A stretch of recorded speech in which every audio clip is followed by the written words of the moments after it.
Okay, നമ്മൾ ഇന്നത്തെ വീഡിയോയിൽ ഡിസ്കസ് ചെയ്യാൻ പോകുന്ന errors due to the use of wrong scales ആണ്. ഇതിലുള്ള കുറച്ച് പ്രോബ്ലംസ് ആണ് നമ്മൾ ഡിസ്കസ് ചെയ്യുന്നത്. പ്രോബ്ലത്തിലോട്ട് കടക്കുന്നതിന് മുമ്പ് തന്നെ നമ്മൾ രണ്ട് ഇക്വേഷൻസ് അറിഞ്ഞിരിക്കണം. ഫസ്റ്റ് വൺ കറക്റ്റഡ് ലെങ്ത് ആണ്.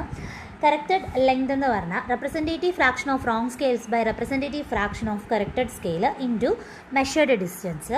കറക്റ്റഡ് ഏരിയ എന്ന് പറഞ്ഞാൽ representative fraction of wrong scales by representative fraction of correct scale the whole square into measured area. Measured ഏരിയയാണ് വരുന്നത്. ഈ രണ്ട് ഇക്വേഷൻ ഉണ്ടെങ്കിലേ നമുക്ക് പ്രോബ്ലം ചെയ്യാൻ പറ്റത്തുള്ളൂ. ഓക്കെ, നമുക്കപ്പോൾ ആദ്യത്തെ പ്രോബ്ലം നോക്കാം. A surveyor measured the distance between 2 points on the plan drawn to a scale of 1 cm is equal to 40 meter and the resultant 468 meter. Later, however, he discovered that used a scale of 1 cm is equal to 20 meter, finding true distance between the points. അപ്പോൾ true distance കണ്ടുപിടിക്കാനാണ് പറഞ്ഞിരിക്കുന്നത്. So എങ്ങനെ ചെയ്യുമെന്ന് നോക്കാം. അപ്പോൾ നമ്മളിവിടെ ഉള്ള representative fraction of wrong സ്കെയിലാണ് നമ്മൾ എടുക്കാൻ പോകുന്നത്. റോങ് സ്കെയിൽ എന്ന് പറഞ്ഞാൽ 1 cm is equal to 20 meter ആണ് വരുന്നത്. ഇതിൻ്റെ റെപ്രസെൻറ്റേറ്റീവ് ഫ്രാക്ഷൻ എന്ന് പറയുമ്പോൾ എങ്ങനെ എഴുതാം? 1 cm by 20 meter. ഇതിങ്ങനെയല്ലേ റെപ്രസെൻറ്റേറ്റീവ് ഫ്രാക്ഷൻ എഴുതുന്നത്? 1 cm പ്ലാനിൽ വരച്ചത്, 20 meter ആണ് ഗ്രൗണ്ടിലുള്ളത്. 1 cm എന്ന് പറഞ്ഞാൽ അതിനെ കൺവേർട്ട് ചെയ്യേണ്ട ആവശ്യമില്ല സെൻറ്റിമീറ്ററിന്. 20 മീറ്ററിന് നമ്മൾ കൺവേർട്ട് ചെയ്യണം, മീറ്ററിന് സെൻറ്റിമീറ്ററിലോട്ടാക്കണം. 20 × 100. സോ റെപ്രസെൻറ്റേറ്റീവ് ഫ്രാക്ഷൻ നമുക്ക് എങ്ങനെ കിട്ടും? 1/2000 എന്നാണ് കിട്ടിയത്. അടുത്തത് representative fraction of corrected length അല്ലെങ്കിൽ കറക്റ്റഡ് സ്കെയിൽ. കറക്റ്റഡ് സ്കെയിൽ കണ്ടുപിടിക്കുന്ന സമയത്ത് അത് എത്രയാണ് പറഞ്ഞിരിക്കുന്നത്? 1 cm is equal to 40 meter. അപ്പോൾ അവിടെയും ഇങ്ങനെ ചെയ്യണമല്ലോ. Representative fraction 1 cm is equal to 40 മീറ്ററിനെ സെൻറ്റിമീറ്ററിലോട്ടാക്കാൻ 100 1/4000. അപ്പോൾ റെപ്രസെൻറ്റേറ്റീവ് ഫ്രാക്ഷനിലുള്ള റോങ് സ്കെയിലും കിട്ടി, കറക്റ്റ് സ്കെയിലും കിട്ടി. നമ്മുടെ ഇക്വേഷൻ പ്രകാരം എന്താണ് കറക്റ്റഡ് ലെങ്ത്? അപ്പോൾ കറക്റ്റ് ലെങ്ത് കണ്ടുപിടിക്കാൻ വേണ്ടിയിട്ട് representative fraction of wrong scale by representative fraction of correct scale into measured distance. അപ്പോൾ representative fraction of wrong scale നമുക്ക് 1/2000 എന്നും ഡിവൈഡഡ് ബൈ കറക്റ്റ് സ്കെയിൽ 1/4000 എന്നും ഇൻറ്റു മെഷേർഡ് ഡിസ്റ്റൻസ് ക്വസ്റ്റ്യനിൽ 468 എന്നും തന്നിട്ടുണ്ട്. ഇതിന് നമുക്ക് എങ്ങനെ ചെയ്യാൻ പറ്റും? ഈസി ആയിട്ട് 1/2000 ഇൻറ്റു ഇതിന് മുകളിലോട്ട് പോകുമ്പോൾ 4000/1 എന്നാവും ഇൻറ്റു 468. സോ ഇതെല്ലാം കട്ട് ചെയ്ത് ഫൈനലി ചെയ്ത് വരുമ്പോൾ 936 മീറ്റർ എന്നാണ് നമുക്ക് കിട്ടുന്നത്. ഇതുപോലത്തെ ഒരു പ്രോബ്ലം കൂടെ നോക്കാം. A surveyor measures the length of a line on paper with a scale of 1 cm is equal to 6 meter. It worked out to be 84 meter. Afterwards, find that the scales used is plotting was 1 cm is equal to 5 meter. What is the correct length of a line? Correct length of a line ആണ് കണ്ടുപിടിക്കാൻ പറഞ്ഞിരിക്കുന്നത്. അപ്പോൾ ഇവിടുത്തെ അയാൾ കുറച്ച് ഇതിന് ശേഷമാണ് അറിയുന്നത്. നമുക്ക് ഒറിജിനൽ സ്കെയിൽസ് എന്ന് പറഞ്ഞാൽ 1 cm is equal to 5 meter ആണ്. അപ്പോൾ ഇവിടുത്തെ കറക്റ്റ് സ്കെയിൽ എടുക്കുക. കറക്റ്റ് സ്കെയിൽ എന്ന് പറഞ്ഞാൽ 1 cm is equal to 5 meter ആണ് വരുന്നത്. 1 cm is equal to 5 meter. അപ്പോൾ ഇതിൻ്റെ റെപ്രസെൻറ്റേറ്റീവ് ഫ്രാക്ഷൻ എന്ന് പറഞ്ഞാൽ 1/, എത്ര വരും? ആദ്യത്തെ പ്രോബ്ലം നോക്കിയാൽ മതി, ഞാൻ ഇപ്പോൾ ഡയറക്റ്റ് എഴുതുന്നു എന്നേ ഉള്ളൂ. 5 ആണ് വരുന്നത്, 500 ആണ് വരുന്നത്. ഓക്കെ,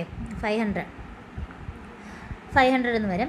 ഇനി റോങ് സ്കെയിൽ എടുക്കാം. ഇവിടെ വരച്ച് കഴിഞ്ഞത് ഏതായിരുന്നു? 1 cm is equal to 6 meter. അപ്പോൾ അതല്ല നമുക്ക് വേണ്ടത്. സോ അതിനെ റോങ് സ്കെയിലായിട്ട് എടുത്തു, നമുക്ക് 600 എന്ന് വരും. ഇനി ഇതിൻ്റെ കറക്റ്റ് ലെങ്ത് കാൽക്കുലേറ്റ് ചെയ്യണമെങ്കിൽ എന്ത് ചെയ്താൽ മതി? 1/600/1/500 ഇൻറ്റു നമുക്ക് വരുന്ന മെഷേർഡ് ഡിസ്റ്റൻസ് അല്ലെങ്കിൽ മെഷേർഡ് ലെങ്ത് 84. അപ്പോൾ ഇതിനെ 1/600 into 500/1 into 84.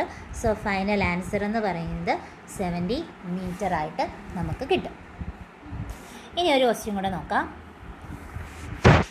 A surveyor measures the area of plan or paper with a scale of 1 cm is equal to 8 meter.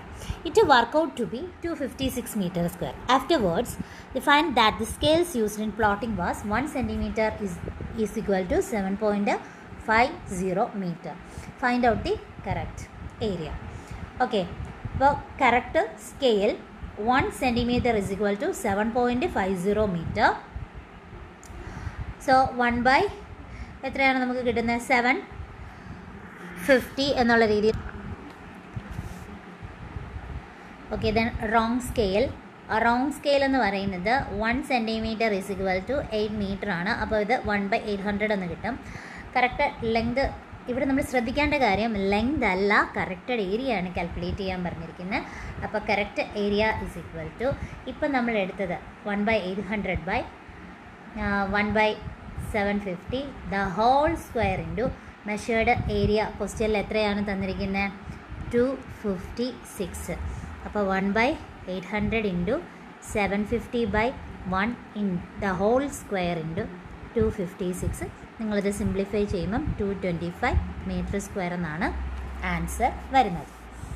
Final ഒരു ക്വസ്റ്റ്യൻ കൂടെ നമുക്ക് ഡിസ്കസ് ചെയ്യാം.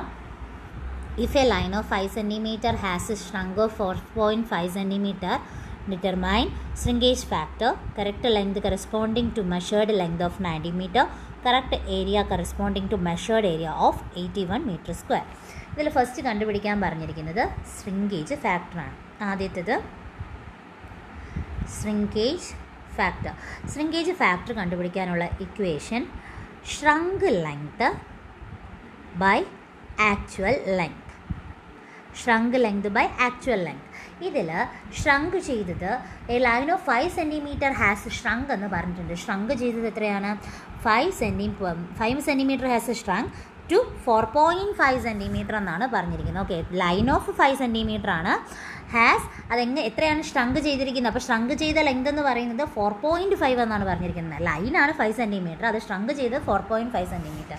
സോ ഷ്രങ്ക് ലെങ്ത് എന്ന് പറഞ്ഞാൽ അത് ചുരുങ്ങിപ്പോയതാണ്. അപ്പോൾ 4.5 ആണ് ഷ്രങ്ക് ലെങ്ത്. ആക്ച്വൽ ആ ലൈനിൻ്റെ ലെങ്ത് 5 എന്ന് തന്നിട്ടുണ്ട്. സോ നമുക്കിവിടെ 0.9 എന്നാണ് കിട്ടുന്നത്. രണ്ടാമത് കണ്ടുപിടിക്കേണ്ട കറക്റ്റ് ലെങ്ത് ആണ്. അതും എന്തിന്? മെഷേർഡ് ലെങ്ത് 90 മീറ്റർ വെച്ചിട്ടുള്ളത് വേണം നമ്മൾ കണ്ടുപിടിക്കേണ്ടത്. അപ്പോൾ ഈ ഷ്രങ്കിൻ്റെ കേസിൽ കറക്റ്റ് ലെങ്തിന് വേറൊരു ഫോമുലയുണ്ട്.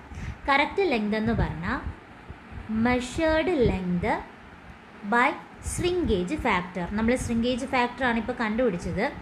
Shrinkage factor. ഓക്കെ, അപ്പോൾ നമ്മളിപ്പോൾ ആദ്യം കണ്ടുപിടിച്ച ശ്രിങ്കേജ് ഫാക്ടറാണ്. അപ്പോൾ കറക്റ്റ് ലെങ്ത് കണ്ടുപിടിക്കണമെങ്കിൽ നമ്മൾ മെഷർ ചെയ്ത ലെങ്ത് അതെന്ന് പറഞ്ഞാൽ നമ്മളിപ്പോൾ ഓപ്ഷൻ ബിയിൽ തന്നെ രണ്ടാമത്തെ കേസിൽ പറഞ്ഞിട്ടുണ്ട് 90 ആണ് നമ്മൾ മെഷർ ചെയ്ത ലെങ്ത്.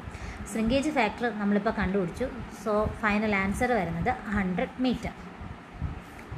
ഇനി ഇതിപ്പോൾ കറക്റ്റ് ലെങ്ത്. അടുത്ത് നമുക്കിനി കാൽക്കുലേറ്റ് ചെയ്യേണ്ട കറക്റ്റ് ഏരിയ ആണ്. കറക്റ്റ് ഏരിയ കണ്ടുപിടിക്കുമ്പോഴുള്ള equation measured area by shrinkage factor the whole square. Sorry, ഫുള്ളില്ലേ, ഹോൾ സ്ക്വയർ അല്ല, ശ്രിങ്കേജ് ഫാക്ടറിൻ്റെ സ്ക്വയറാണ് വരുന്നത്.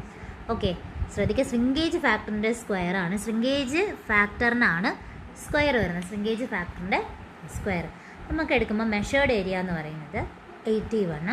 ശ്രിങ്കേജ് ഫാക്ടറിൻ്റെ സ്ക്വയർ എന്ന് പറയുമ്പോൾ 0.9 ആണ് കിട്ടിയത്. അതിൻ്റെ സ്ക്വയർ നമുക്ക് ഫൈനൽ ആൻസർ എത്ര കിട്ടും? 100 മീറ്റർ സ്ക്വയർ എന്ന് തന്നെയാണ് ഇവിടെയും കിട്ടുന്നത്.